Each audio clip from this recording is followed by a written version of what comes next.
edit dan males edit. Kalau video ini kan nantinya kayaknya bakal uncut ya karena cuman video-video nggak jelas, video-video ringan gitu buat enjoy aja.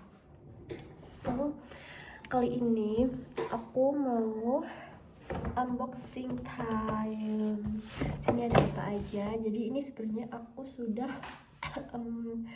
belanja dari 1 minggu yang lalu, bener-bener 1 minggu yang lalu. Jadi ini aku take video di hari Sabtu dan ini aku beli di hari Sabtu 1 minggu yang lalu.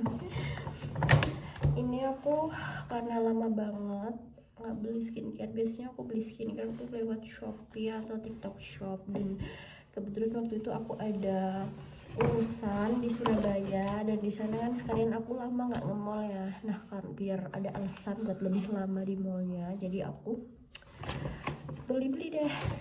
Salah satunya beli ini.